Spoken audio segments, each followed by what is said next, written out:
What is up, guys? It's your boy Ari Throws here, back with another banger, just like Evan the Gal. I was hanging out on the Yo-Yo Gang Facebook group, yeah, again, because I'm always on there, I'm always active, and I did a post after the Shutter versus American video went up, talking about okay, like what videos would y'all want to see, and one guy recommended a really cool video about playstyles, the differences between them, what are my favorite playstyles, and all sorts of stuff like that. So, in my opinion, there's 5 different playstyles.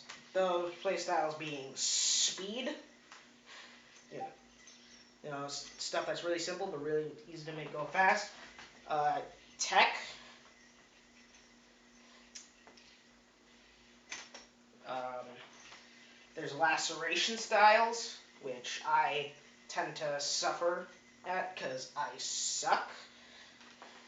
Just ones with like laceration elements. Then there's bangers, which are just tricks that look insanely cool. And then there's horizontal, which, these are just tricks that are done on the horizontal plane. So, I'm going to explain each of these tricks, explain, what I like about them, and explain why it's important to have a good balance of all 5. So, first off, speed. Speed is definitely the easiest style to approach, because it all just comes down to knowing, like, what tricks you'll be able to really, crank up with.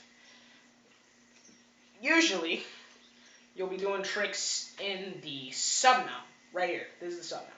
Because this brings you into your 1.5, your kamikaze, your double or nothing, and then you'll, build up from there. So, yeah, and speed tricks are really nice, because it's really hard to mess them up. You can really only get better with speed tricks, Because the whole point of speed tricks is they're simplified so it's easier to make them go faster. And, honestly, I like going fast, just in anything, in drums and music. I like fast-paced stuff, and that's what I really like about, stuff like speed. So, some good speed players, 100% Hiroyuki Suzuki, and just a lot of Japanese players in general are really good with the speed stuff. Evan Nagao is another good speed player, but he's more of a banger focused player. But he's definitely has some really speedy tricks. And yeah, that's speed explained. Now tech is very differently paced. Tech, you really gotta think about what's going on. So miss one string and the whole trick could very easily fall apart. Now I got twisted string, and it's even worse when you get into more risky elements like the wrist mount, where one wrong move could leave a knot in your string. Ugh. Yeah, boom. What'd I tell you? Knot in my string now. So the appeal of tech comes from just how impressive it is to see, because you'd expect at one point the string, you just expect the string to get tangled. So to really have that sense of where to go next to, how to move your hands correctly, how to orientate your hands, it's really impressive to a lot of people. Even people who don't yo-yo, who will see tech tricks will immediately think, yo, how is it not tangled up, and stuff like that. And that's kind of where the appeal from tech comes. Not only does it come from the technical side, it also comes from, that risk factor, essentially. I tend to do very low-risk tech tricks just because I can't in competition. I can't risk missing a trick. I just can't, especially with tech. So I just go with, less risky stuff, and yeah. Next up, meta or laceration style. These are tricks where you just pop the yo-yo up and whip the string around it. Things like the hook, things like the 1.5 hook, the 2.0 hook, which I still can't land, Brent Stoll, reverse Brent Stoll. I guess you could put Ninja Vanish into this style of trick. Yeah, just anything that involves whipping the string around. You could even count Whip to Kamikaze as a meta trick. That also leads you into meta tricks as well.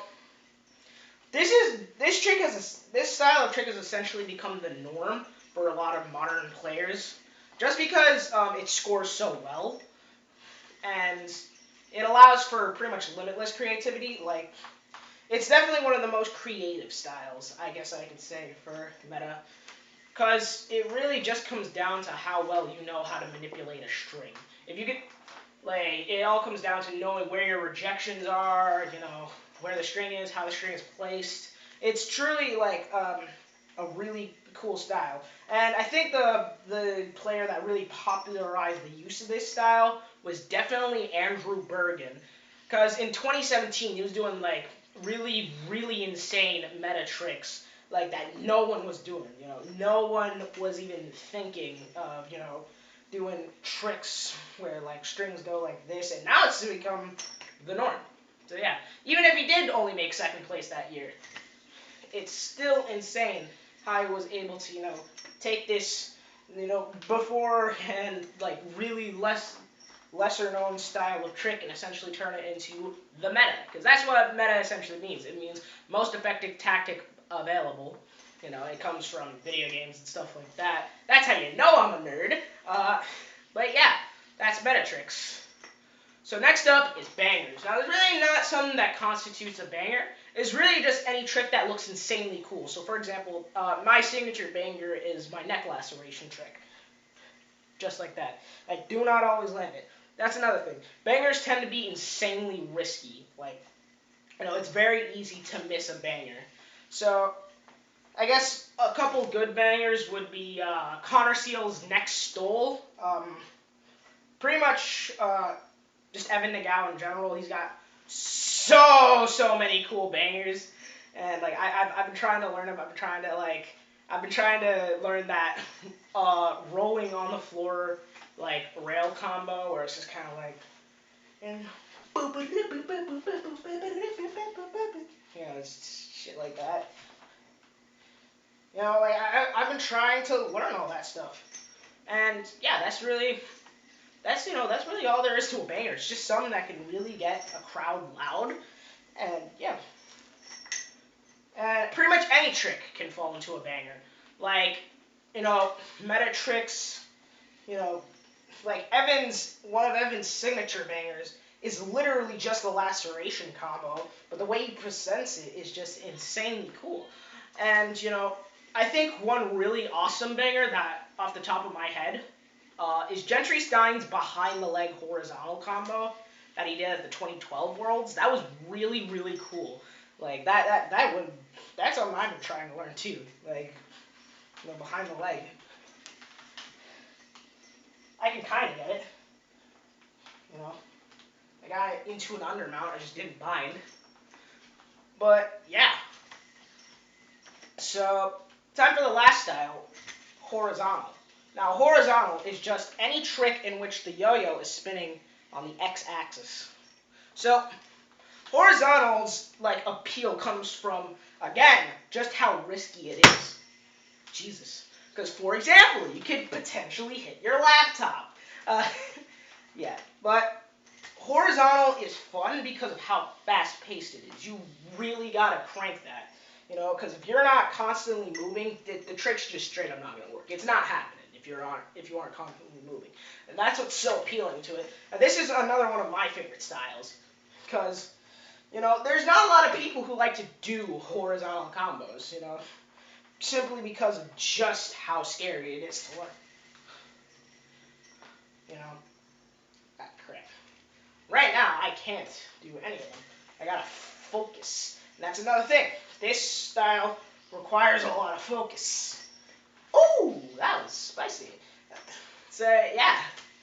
So, like I said, my favorite styles from here are definitely speed and horizontal and bangers. So, like, I'm just the type to like really like speedy tricks, bangers tricks, things that can look cool without having to risk too much, but like, still requiring some amount of focus. Yeah. So yeah, that was my little on, the 5 different play styles of yo-yo in at least one A. Because I know there's different styles depending on the different types of like divisions as well. Like I'm sure, like there's yeah, no, none are coming to the top of my head. Just take my word for it. Certain other divisions have different styles. But yeah, hope you all enjoyed that. See you guys later. Peace.